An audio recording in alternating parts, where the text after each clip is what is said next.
জাতীয় নির্বাচনের পাশাপাশি স্থানীয় সরকার নির্বাচনের প্রস্তুতি নিচ্ছে সরকার। বিদ্রোহের বিচার কাজ শুরু হওয়ার কথা ছিল আজ। মাদ্রাসা মাঠে অস্থায়ী আদালত বসানোর প্রতিবাদে শিক্ষার্থীদের বিক্ষোভ এবং টিসিবির চাল বিক্রি বন্ধ। চরম বিপাকে পড়েছে নিম্ন আয়ের 1 কোটি পরিবার। অভিনন্দন ভোরের পাতা প্রাইম নিউজে, সাথে আছি মৌমিতা মৌ। শুনছিলেন সংবাদ শিরোনাম, এবার বিস্তারিত। অন্তর্বর্তী সরকার জাতীয় নির্বাচন অনুষ্ঠানের পাশাপাশি স্থানীয় সরকার নির্বাচনের প্রস্তুতিও নিচ্ছে বলে জানিয়েছেন প্রধান উপদেষ্টা অধ্যাপক ডক্টর মোহাম্মদ ইউনূস। বুধবার রাষ্ট্রীয় অতিথি ভবন যমুনায় প্রধান উপদেষ্টার সঙ্গে সাক্ষাৎ করতে আসেন ইউরোপীয় বিনিয়োগ ব্যাংকের ভাইস প্রেসিডেন্ট নিকোলা বিয়ার। এ সময় নিকোলা বিয়ারকে এ তথ্য জানান ডক্টর মোহাম্মদ ইউনূস। বিস্তারিত ডেস্ক রিপোর্টে। অন্তর্বর্তী সরকার জাতীয় নির্বাচন অনুষ্ঠানের পাশাপাশি স্থানীয় সরকার নির্বাচনেরও প্রস্তুতি নিচ্ছে বলে জানিয়েছেন প্রধান উপদেষ্টা অধ্যাপক ডক্টর মোহাম্মদ ইউনূস। বুধবার রাষ্ট্রীয় ভবন যমুনায় প্রধান উপদেষ্টার সঙ্গে সাক্ষাৎ করতে আসেন ইউরোপীয় বিনিয়োগ ব্যাংকের ভাইস প্রেসিডেন্ট নিকোলা বিয়ার। এ সময় নিকোলা বিয়ারকে এ তথ্য জানান ডক্টর মোহাম্মদ ইউনূস। সাক্ষাতে অধ্যাপক ইউনূস পরবর্তী জাতীয় নির্বাচন এবং স্থানীয় সরকার নির্বাচন নিয়ে অন্তর্বর্তী সরকারের পরিকল্পনা সম্পর্কে বিস্তারিত জানান। অধ্যাপক ইউনূস বলেন, অন্তর্বর্তী সরকার জাতীয় নির্বাচন অনুষ্ঠানের পাশাপাশি স্থানীয় সরকার নির্বাচনের প্রস্তুতিও নিচ্ছে, যাতে স্থানীয় সরকার সত্যিকার অর্থে স্থানীয় ও কার্যকর সরকার হয়। এ সময় অন্তর্বর্তী সরকারকে গুরুত্বপূর্ণ সংস্কার বাস্তবায়নের আশ্বাস দেন ইআইবির ভাইস প্রেসিডেন্ট। একই সঙ্গে এই সরকারের সংস্কার এজেন্ডাকে সমর্থন করারও কথা জানান তিনি। সাক্ষাৎকালে প্রধান উপদেষ্টার বিশেষ দূত লুৎফি সিদ্দিকী, বিডার চেয়ারম্যান আসিফ মাহমুদ চৌধুরী, প্রধান উপদেষ্টার কার্যালয়ের এসডিজি বিষয়ক সিনিয়র সচিব লামিয়া মোরশেদ, ইআরডি সচিব সারিয়ার কাদের সিদ্দিকী এবং ইইউ রাষ্ট্রদূত মাইকেল মিলার সহ অন্যান্য বিশিষ্ট ব্যক্তিবর্গ উপস্থিত ছিলেন। রাজধানীর বকশীবাজারে ঢাকা আলিয়া মাদ্রাসা মাঠে অস্থায়ী আদালত বসিয়ে বিডিআর বিদ্রোহের বিচার কাজ শুরু হওয়ার কথা ছিল আজ। তবে অস্থায়ী আদালত বসানোর প্রতিবাদে মাদ্রাসার সামনের সড়কে অবস্থান নিয়ে বিক্ষোভ করছেন শিক্ষার্থীরা। বৃহস্পতিবার সকালে সড়ক অবরোধ করেন তারা। এর আগে বুধবার রাত ভর আন্দোলনের পর আজ সকালে সড়কে টায়ার জ্বালিয়ে ও অবস্থান নিয়ে বিক্ষোভ দেখাচ্ছেন তারা। দাবি আদায় না হওয়া পর্যন্ত সড়ক ছাড়বেন না বলে হুঁশিয়ারি দিয়েছেন। এদিকে পরিস্থিতি নিয়ন্ত্রণে ঘটনাস্থলে পৌঁছেছেন আইনশৃঙ্খলা বাহিনী। ঢাকা শিক্ষা বোর্ডের সামনের সড়ক, বকশীবাজার মোড় এবং আশেপাশের গলির প্রবেশ মুখ বাঁশি দিয়ে আটকে রেখেছেন শিক্ষার্থীরা।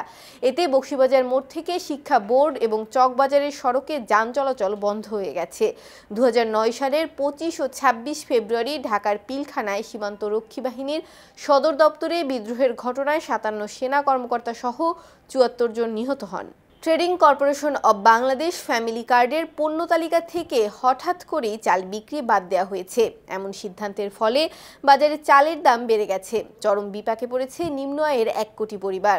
খাদ্য অধিদপ্তর থেকে চাল সরবরাহ না করায় এমনটি হয়েছে বলে জানিয়েছেন টিসিবির আঞ্চলিক কার্যালয় ঢাকার দায়িত্বপ্রাপ্ত কর্মকর্তা যুগ্ম পরিচালক হুমায়ুন কবির।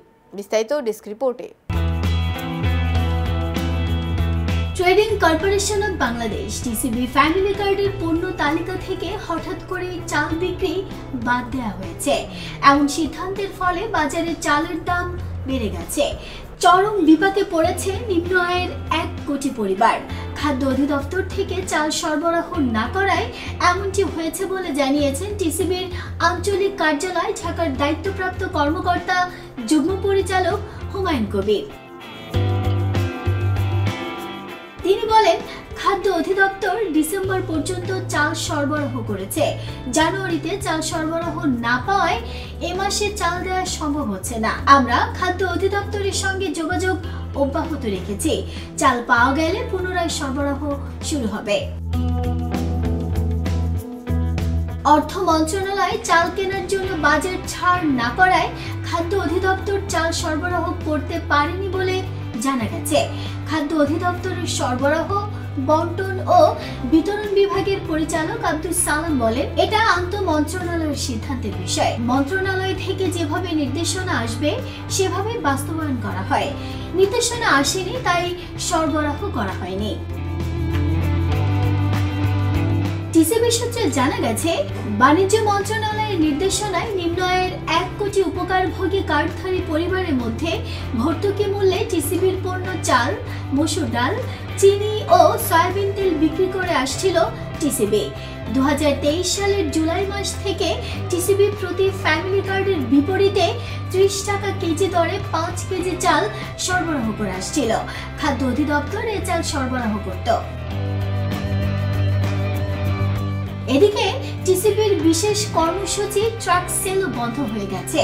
হুমায়ুন কবির জানিয়েছেন, সরকারের নির্দেশনায় 31 ডিসেম্বর পর্যন্ত ঢাকা ও চট্টগ্রামে ট্রাক সেলে টিসিবির পণ্য বিক্রি করা হয়।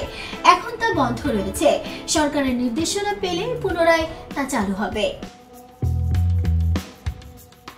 খাদ্য মন্ত্রণালয়ের একটি নির্ভরযোগ্য সূত্র জানিয়েছে, খাদ্য অধিদপ্তর প্রতি মাসে টিসিবিকে 50,000 টন চাল সরবরাহ করে।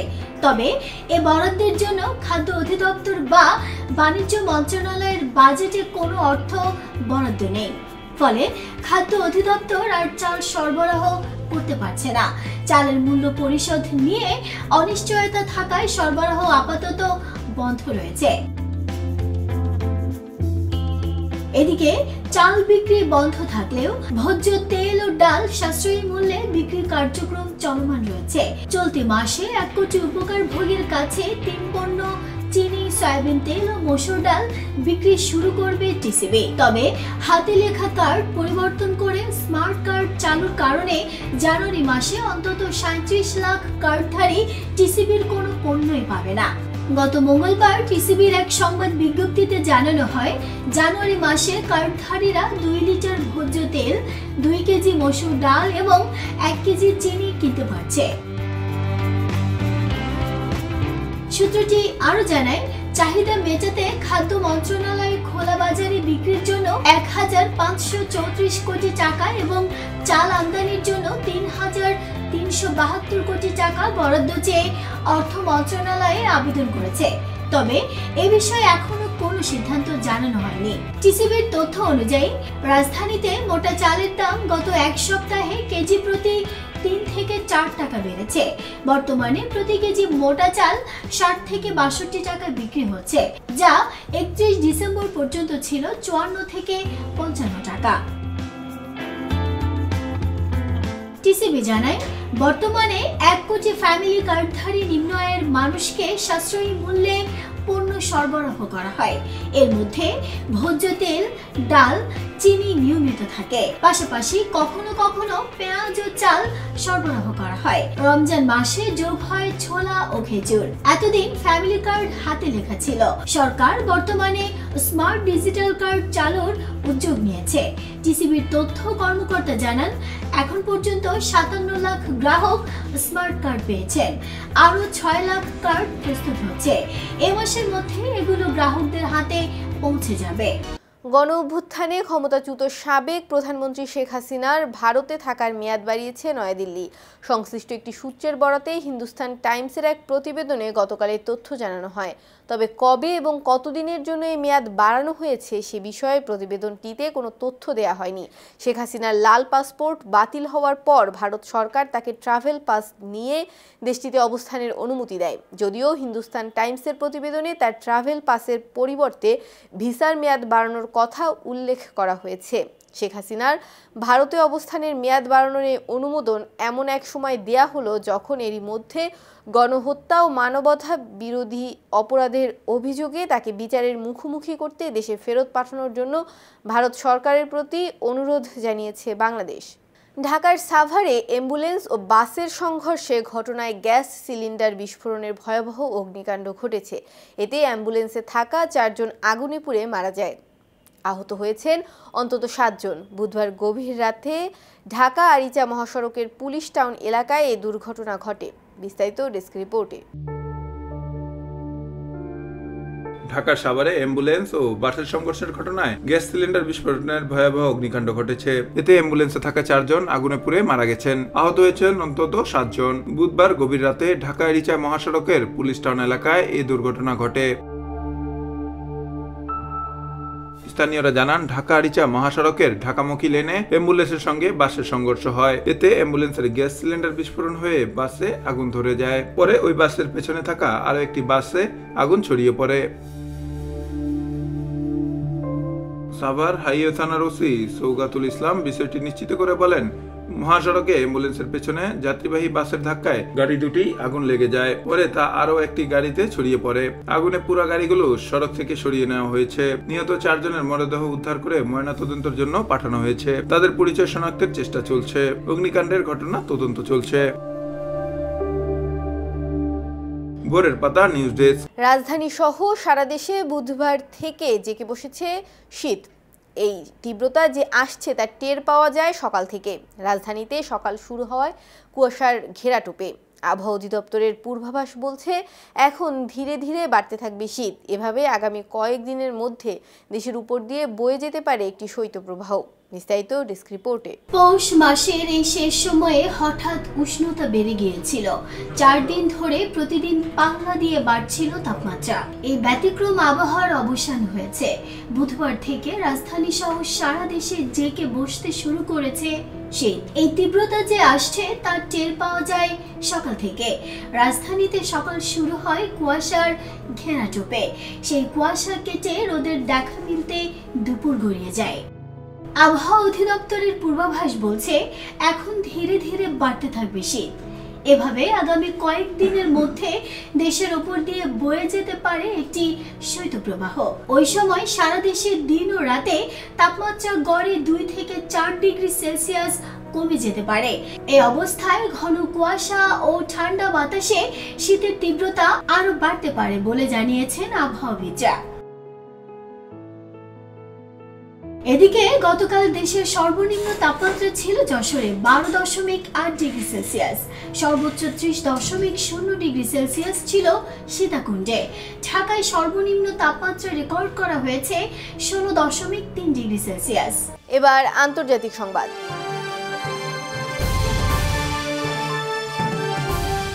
যুক্তরাষ্ট্রের লস অ্যাঞ্জেলেসে দাবানল আরও ভয়াবহ আকার ধারণ করেছে। স্থানীয় দমকল প্রধান অ্যান্থনি ম্যারন বলেছেন, পেলিসেডসের আগুনে 5000 একরেরও বেশি জমি পুড়ে গেছে এবং আগুন ক্রমশ বাড়ছে।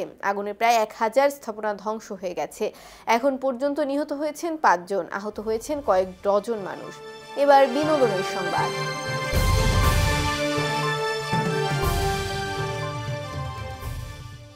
চুপিসারে বিয়ে সেরে নিয়েছেন জনপ্রিয় সঙ্গীত শিল্পী ও অভিনেতা তাহসান। অন্যদিকে মেজর ডালিমের একটি সাক্ষাৎকারও ছড়িয়ে পড়েছে সামাজিক যোগাযোগ মাধ্যমে, যা নিয়ে তোলপাড় পুরো নেট দুনিয়া। এবার তাহসানের বিয়ে ও মেজর ডালিমের প্রকাশ্যে আসা প্রসঙ্গে বিস্ফোরক মন্তব্য করেছেন উপস্থাপক ও অভিনেতা শাহরিয়ার নাজিম জয়। বিস্তারিত থাকছে ডেস্ক রিপোর্টে। চুপিসারে বিয়ে সেরে নিয়েছেন জনপ্রিয় সঙ্গীত শিল্পী ও অভিনেতা তাহসান খান। সেই সঙ্গে তাহসানের বিয়ে পরিণত হয়েছে টক অব দ্য কান্ট্রিতে। তাহসানের নতুন জীবন নিয়ে একদিকে যেমন শুভেচ্ছার ঝড় বইতে শুরু করে, অন্যদিকে আলোচনার পাল্লাও ভারী হতে থাকে। তাহসানের স্ত্রী সাবেক কথিত প্রেমিকের প্রসঙ্গও উঠে আসে মিডিয়ায়। বিষয়টি নিয়ে বেশ শোরগোল পড়ে যায়। অন্যদিকে মেজর ডালিমের একটি সাক্ষাৎকারও ছড়িয়ে পড়েছে সামাজিক যোগাযোগ মাধ্যমে, যা নিয়ে তোলপাড় পুরো নেট দুনিয়া। নেটিজেনদের পাশাপাশি অনেক তারকাকে এই প্রসঙ্গে কথাও বলতে দেখা গেছে। এবার তাহসানের বিয়ে ও মেজর ডালিমের প্রকাশ্যে আসা প্রসঙ্গে বিস্ফোরক মন্তব্য করেছেন উপস্থাপক ও অভিনেতা শাহরিয়ার নাজিম জয়। জানা গেছে, তাহসান রোজার বিয়ে ও মেজর ডালিমের এত বছর পরে ক্যামেরায় সাক্ষাৎকার দেয়া প্রসঙ্গে ফেসবুকে স্ট্যাটাস দিয়েছেন বিতর্কিত এই উপস্থাপক। তিনি বলেছেন, তাহসানের বউ নিয়ে যে শোরগোল শুরু হয়েছিল, মেজর ডালিমের ইন্টারভিউ দিয়ে তা মোটামুটি চাপা পড়ে গিয়েছে। আসলে হুজুগে বাঙালি তো। পাবলিকের কড়া সমালোচনার জবাব দিয়ে জয় বলেন, তাহসানের নতুন বইয়ের কার সঙ্গে আগে সম্পর্ক ছিল এটা এখন যারা সামনে তুলে আনছেন তারা আসলে বিকৃত রুচির পরিচয় দিচ্ছেন। আসলে তাহসানের বউ অত্যন্ত সুন্দরী বলেই হয়তো আমাদের সকলের আফসোসের কোনো শেষ নেই। আপনারা হয়তো ভুলে গেছেন, আল্লাহ তাআলা উপর থেকেই সব ফয়সালা করে দেন। কার বউ সুন্দরী হবে, কার জীবন সুন্দর হবে সেটা আমাদের সিদ্ধান্ত নয়, বরং সৃষ্টিকর্তার সিদ্ধান্ত। আমরা খুব ছোট ছোট বিষয়কে গুরুত্বপূর্ণ ভেবে অধিকাংশ সময় কাটিয়ে দেই, ফাইনালি নিজেদের জীবনটাই গুরুত্বহীন হয়ে যায়। তবে আল্লাহ বাঁচাইছে, তাহসান এবং তাহসানের বউ নিয়ে যে শোরগোল, সেটা মেজর ডালিমের ইন্টারভিউ দিয়েই মোটামুটি চাপা পড়ে গিয়েছে।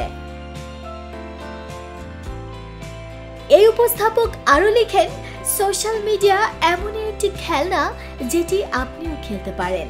এই খেলনার ওপর এখন প্রায় পুরো জাতি নির্ভরশীল। ডেস্ক রিপোর্ট, ভোরের পাতা। এবার খেলাধুলার সংবাদ।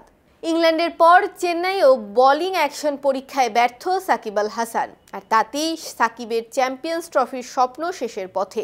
বিস্তারিত থাকছে ডেস্ক রিপোর্টে।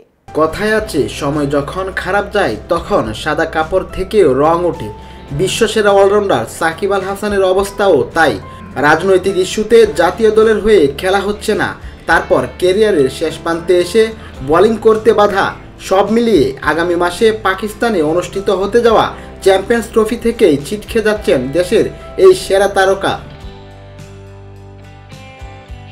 কাউন্টি খেলতে গিয়েই সাকিব আল হাসানের বোলিং অ্যাকশন প্রশ্নবিদ্ধ হয়েছিল। প্রথমে ইংল্যান্ডে, পরবর্তীতে আন্তর্জাতিক ক্রিকেট থেকে নিষিদ্ধ হয়ে যায় তার বোলিং। এবার চেন্নাইয়ে বোলিং অ্যাকশন শুধরানোর পরীক্ষা দিয়েও পাশ করতে পারেননি বাংলাদেশের এই তারকা ক্রিকেটার। এদিকে আগামী মাসের 19 তারিখে শুরু হবে চ্যাম্পিয়ন্স ট্রফি, কিন্তু এ মাসের 12 তারিখের মধ্যেই জমা দিতে হবে খেলোয়াড়দের প্রাথমিক লিস্ট। তাই ধারণা করা হচ্ছে সাকিব আল হাসানের খেলা হচ্ছে না চ্যাম্পিয়ন্স ট্রফির এবারের আসরে। আইসিসির অবৈধ বোলিং অ্যাকশনের নিয়ম অনুযায়ী পরপর দুটি পরীক্ষায় অ্যাকশন অবৈধ প্রমাণিত হলে সংশ্লিষ্ট বোলার পরের 1 বছর কোনো পর্যায়ের ক্রিকেটেই আর বোলিং পরীক্ষা করাতে পারবেন না।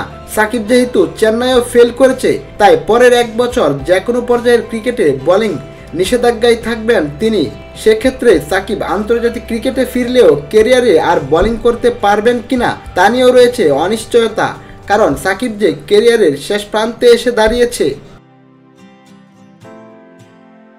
ডেস্ক রিপোর্ট, ভোরের পাতা। স্প্যানিশ সুপার কাপ মানে এফসি বার্সেলোনার আধিপত্য। গত বছরের শেষটা ভালো না হলেও চলতি বছরের শুরুটা দারুণ হয়েছে ক্লাবটির। স্প্যানিশ সুপার কাপের প্রথম সেমিফাইনালে বিলবাওকে হারিয়ে টানা তৃতীয়বারের মতো ফাইনাল নিশ্চিত করল হেন্সি ফ্লিকের দল। বুধবার দিনগত রাতে সৌদি আরবে অনুষ্ঠিত প্রথম সেমিফাইনালে অ্যাথলেটিক বিলবাওকে 2-0 গোলে হারিয়েছে বার্সেলোনা। কাতালানদের হয়ে গোল করেন লামিন ইয়ামাল আর গাভি। আজ মায়োরকার বিপক্ষে মাঠে নামবে বর্তমান super cup champion Real Madrid. এই ম্যাচের বিজয়ী দলের অপেক্ষায় থাকবে কাতালান জায়ান্টরা। সংবাদ শেষ করার আগে শিরোনামগুলো আরেকবার। জাতীয় নির্বাচনের পাশাপাশি স্থানীয় সরকার নির্বাচনের প্রস্তুতি নিচ্ছে সরকার। বিদ্রোহের বিচার কাজ শুরু হওয়ার কথা ছিল আজ। মাদ্রাসা মাঠে অস্থায়ী আদালত বসানোর প্রতিবাদে শিক্ষার্থীদের বিক্ষোভ। এবং টিসিবির চাল বিক্রি বন্ধ, চরম বিপাকে পড়েছে নিম্ন আয়ের 1 কোটি পরিবার। এই ছিল আজকের ভোরের পাতা প্রাইম নিউজ। সারা দেশের সর্বশেষ আপডেট পেতে চোখ রাখুন ভোরের পাতায়। ধন্যবাদ।